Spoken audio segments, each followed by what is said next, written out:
Well, you know, it's hard to believe it's been 4 years since the Boston Marathon bombing shocked and sickened us and completely changed the lives of the victims.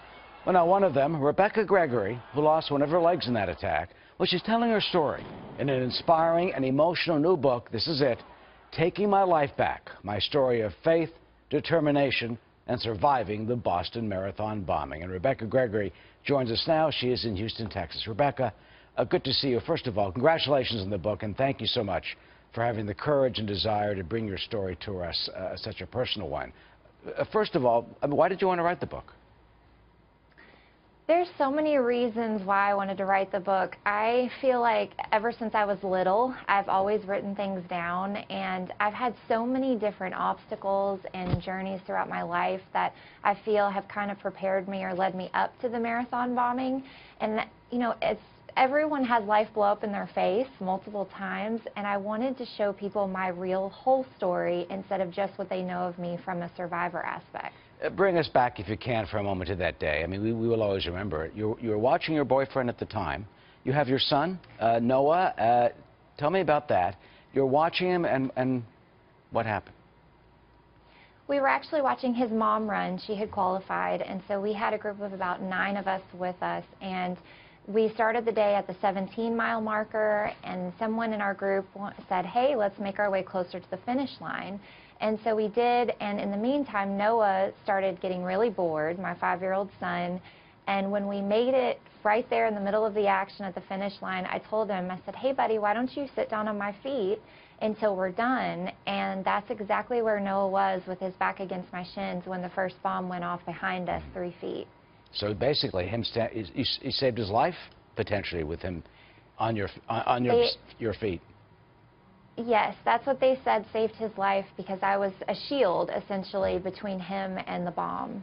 And then what happened when you went to the hospital? The type of injuries, and how long did it take to try and finally recover?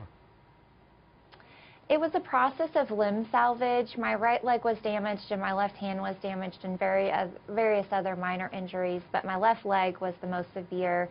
And after about 18 months of continuous surgeries and procedures and being on bed rest or in a wheelchair, I made the decision to amputate in November of 2014. And that must have been some decision. I mean, how have you gotten used to it? It was, but I always said that my leg wasn't my life, and I felt so grateful to just be alive and to have my son. And so, you know, I decided that that was not going to hold me back and wasn't going to define me. It was what I chose to do afterwards. And so I'm still very thankful, and I consider myself very blessed, and I have a daily reminder of how short life really is. That's just absolutely wonderful. While you were at the hospital, I mean, it's astounding. What was it? Was it Joe Carson, RF? I mean, he was down the hall from you in the hospital? He was, yes. He was taken to the same hospital on the same floor as I was, and my mom actually said that was the first time she had ever became truly angry, because every time they were wheeling me down to surgery, my mom had to pass by the doors where the guards were standing. Do you have bitterness and anger toward them? What are your thoughts? No, especially when it comes to this? Yeah, I try not to hold resentment and anger in my heart, because it doesn't help me in moving forward. It's very hard to look back on what they did and not hold something towards them. And, you know, for me, it's a process of forgiveness, and I don't think I'm quite there yet, but I really hope that I am someday, and it's something that I pray every night for. But as far as moving on with my life, you know, I'm not going to be angry. I'm just going to feel blessed that I'm still here to be able to tell my story and inspire other people. You've been through such adversity. What keeps you going? I mean, is it deep faith? Is it optimism? Is it hope? What would you tell other people who are facing adversity now of any sort?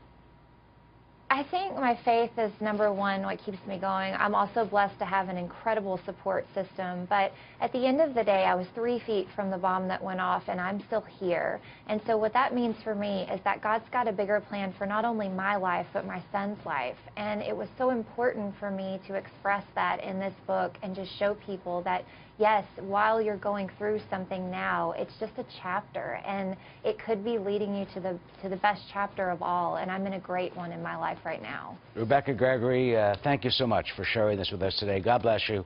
And Thank you. the best to know end for your book. It is called Taking My Life Back, an inspiring story, of course, an inspiration for all of us, no matter what we're going through. There's the book. Rebecca Gregory here on the Fox News Channel today. Thank you so much.